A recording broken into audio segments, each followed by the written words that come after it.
เพื่อให้เยาวชนลาวได้มีเวทีและโอกาสในการแสดงความสามารถทางด้านคณิตศาสตร์และทักษะการคิดคำนวณเลขมีโอกาสในการแข่งขันแลกเปลี่ยนประสบการณ์เพื่อพัฒนาความรู้ทางด้านคณิตศาสตร์ให้หลายขึ้นและเห็นให้เยาวชนลาวมีความรู้ความสามารถเท่าเทียมกับสากลเทอละก้าวดังนั้นในวันที่22กันยายน2019อยู่ที่ศูนย์การค้าลาวไอเทคศูนย์คณิตคิดไว Smart Match จึงได้จัดการแข่งขันคณิตคิดไวชิงแชมป์เวียงจันทร์ขึ้นซึ่งเป็นครั้งที่5โดยการเข้าร่วมของทานสุรชัยจงจิตไพศาลผู้อำนวยการศูนย์คณิตคิดไว Smart Match พร้อมด้วยผู้ให้การสนับสนุนตลอดฮอดผู้ปกครองและน้องน้อยนักเรียนเข้าร่วมสำหรับการแข่งขันในครั้งนี้มีนักเรียนเข้าร่วมแข่งขันจากทั่วประเทศจำนวน417คนได้แบ่งออกเป็น4ระดับคือระดับ A มีอายุ5-7 ปีระดับ B อายุ7-9 ปีระดับ C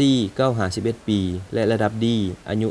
11-15 ปีซึ่งทุกระดับการแข่งขันจะเฮ็ดข้อสอบทั้ง2ประเภทคือข้อสอบตามโจทย์บวกและลบในนั้นรางวัลชนะเลิศที่1จะได้รับขันรางวัลและทุนเรียน Smart Match 6 เดือนเป็นมูลค่า3ล้านกีบที่2ได้รับขันรางวัลและทุนเรียน Smart Match 4 เดือนเป็นมูลค่า2ล้านกีบและที่3ได้รับขันรางวัลและทุนเรียน Smart Match 2 เดือนเป็นมูลค่า1ล้านกีบรวมเป็นทุนเรียน Smart Match ทั้งหมด24ล้านกีบ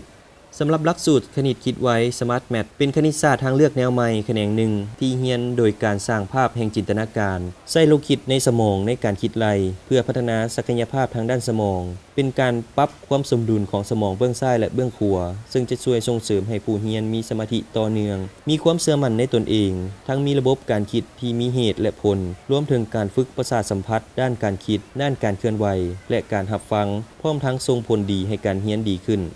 นะครับการแข่งขันวัตถุประสงค์ของเราก็คือ1เพื่อให้เด็กและเยาวชนของเรานะฮะอายุ5-15 ปีได้มีเวทีในการแสดงออกทักษะทางคณิตศาสตร์ได้มาแลกเปลี่ยนทักษะทางคณิตศาสตร์กันเพื่อเป็นประสบการณ์นะครับและเด็กๆก็จะมักคณิตศาสตร์เพิ่มเติมขึ้นไป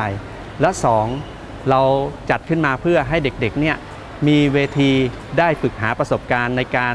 work under pressure หรือการทำงานภายใต้แรงกดดันนะครับเพราะว่าทุกคนเวลาเข้าไปมีแรงกดดันขึ้นมาปุ๊บจะรู้สึกตื่นเต้นเมื่อรู้สึกตื่นเต้นแล้วเนี่ยก็จะเกิดอาการประหม่าสิ่งที่เตรียมมาก็จะทำได้ไม่ดีเท่าที่ควรนะครับถ้าเด็กเขาสามารถควบคุมตัวเองได้สมาธิเขาจะดีเขาจะสามารถทำได้ทุกสิ่งทุกอย่างนะครับสำหรับผลของการแข่งขันในระดับ A ชนะเลิศแม่นางจันสุดาวรรณราชได้144คะแนนจากคะแนนเต็ม150คะแนนระดับ B ชนะเลิศแม่นเท่ากิตติพลศรีไกรสอนได้142คะแนนระดับ C ชนะเลิศแม่นนางนันทพรประวงเวียงคำได้146คะแนนระดับ D ชนะเลิศแม่นเท่าณัฐชัยวงศ์ไสยาได้150คะแนน